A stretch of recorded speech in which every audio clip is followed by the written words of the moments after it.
जय हिंद, जय भारत, जय छत्तीसगढ़। स्वागत है आप सभी का एजुकेशन हब में। आज हम लोग देखने वाले हैं पुराना जो मध्यकालीन भारत के इतिहास का वो पूरी तरह से समाप्त हो चुका है।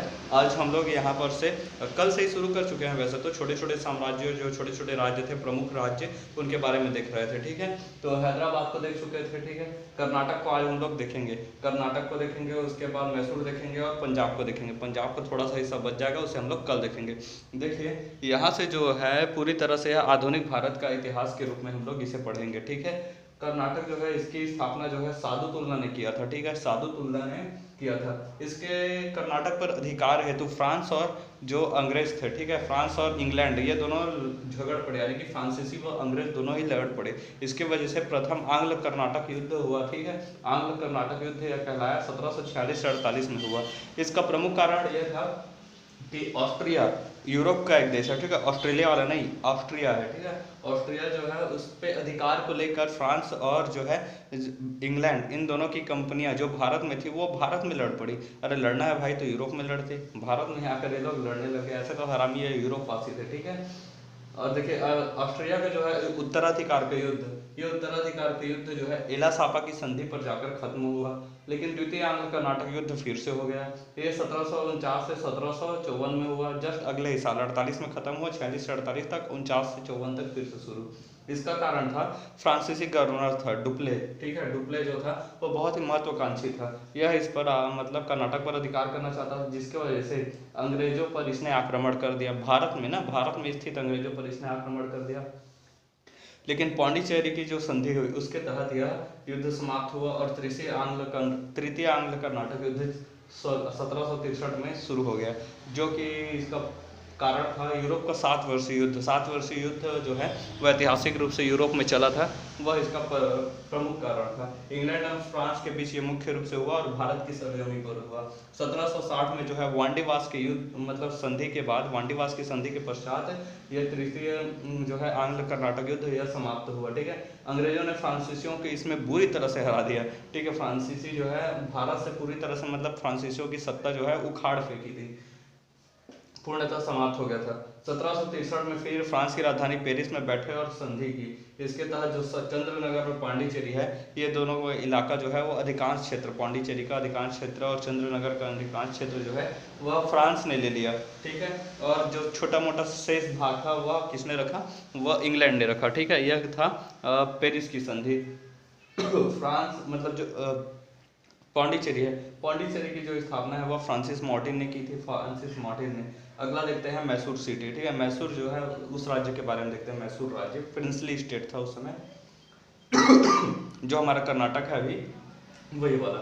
ठीक है, मैसूर जो था उसकी स्थापना की थी हैदर अली ने। हैदर अली बहुत ही योग्य शासक थे। 1755 में इन्होंने मैसूर की स्थापना की थी और स्थापना करने के पश्चात ही इन्होंने अपना साम्राज्य विस्तार शुरू कर दिया था। ठीक है, और ये साम्राज्य विस्तार अंग्रेजों को रास नहीं आया। इसी वजह से आंग्ल मैसूर युद्ध प्रारंभ हो गया। प्रथम आंग्ल मैसूर युद्ध हुआ।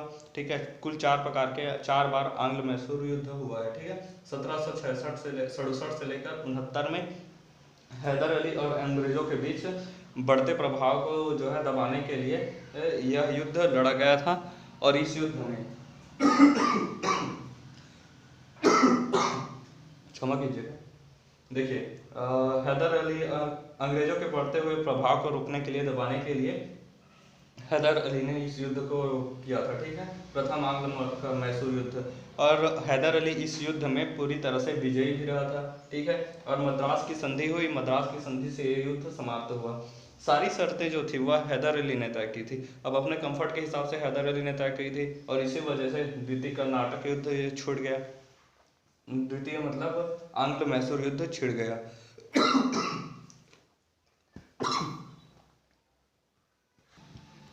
ठीक है, आंग्ल मैसूर युद्ध जो है वह द्वितीय आंग्ल मैसूर युद्ध छिड़ गया क्योंकि हैदर अली ने सारी शर्तें अपने हिसाब से रखी थी। इसका एक और कारण था द्वितीय आंग्ल मैसूर युद्ध का, वह था अंग्रेजों द्वारा हैदर अली के क्षेत्र माहे, जिसे पौंडीचेरी के नाम से जाना जाता है, उस पर अधिकार कर लिया अंग्रेजों ने। चुट्टा थे अंग्रेज, ऐसे ही करते हैं।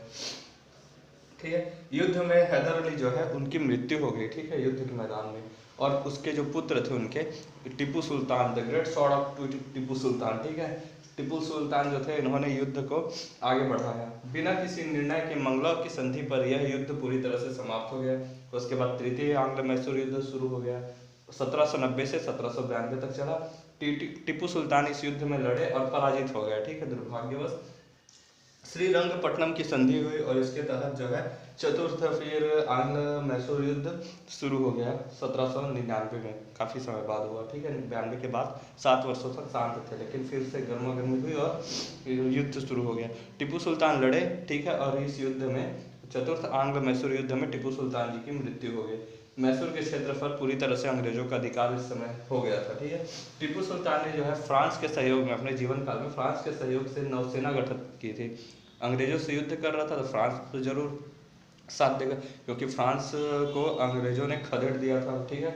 इस वजह से फ्रांस का जो है जैकोबियन क्लब नामक जो पार्टी था, जो कि गरम दल था फ्रांस का, उसके साथ इन्होंने सदस्यता ग्रहण की थी। जो टीपू सुल्तान थे वो धार्मिक उदार व्यक्ति थे, ठीक है।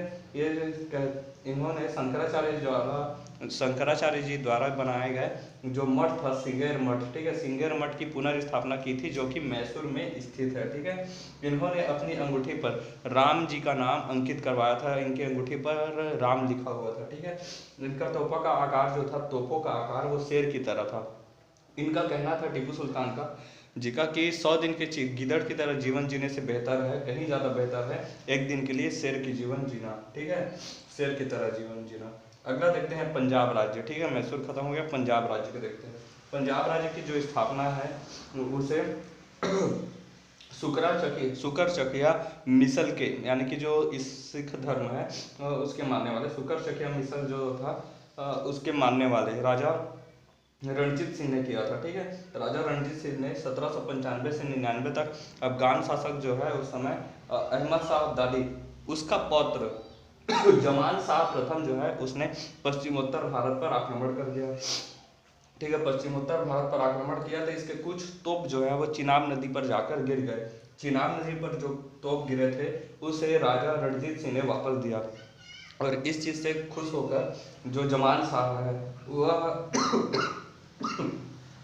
राजा रणजीत सिंह के जो उदारता है इसको देखते हुए उन्होंने इसे पंजाब का जो है वह क्षेत्र दे दिया, और लाहौर को इन्होंने अपनी राजधानी बनाई थी राजा रणजीत सिंह ने। जो हर मंदिर था उस पर स्वर्ण की परत चढ़वाई, और हर मंदिर जो है स्वर्ण मंदिर के नाम से आज जाना जाता है।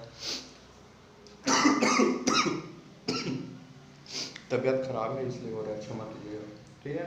1809 में जो है चार्ल्स मेटकार्फ के साथ इन्होंने अमृतसर की संधि की, जिसके तहत सतलज नदी को अंग्रेजों और पंजाब के बीच का जो क्षेत्र है उसका इन्होंने क्या किया था, बॉर्डर बनाया था। इसका उद्देश्य साम्राज्य विस्तार पर रोक लगाना था। अंग्रेजों का उद्देश्य था ऐसा संधि करके राजा रणजीत सिंह के साम्राज्य विस्तार पर रोक लगाना। 1839 में राजा रणजीत सिंह की मृत्यु हुई। अगला शासक जो थे खड़क सिंह बने। खड़क सिंह ने अपना पीएम यानी कि वजीर जो है ध्यानचंद को बनाया। ध्यानचंद एक नंबर का मतलब धोखेबाज व्यक्ति था, इन्होंने मार दिया, 1840 में हत्या कर दी खड़क सिंह की। अगला जो शासक बने नैनीहाल, इनको भी इसने मार दिया, ठीक है, 1844 में। उसके बाद शेर सिंह जो थे शासक बने, 1844 में भी उनकी भी अकस्मात मृत्यु हो गई।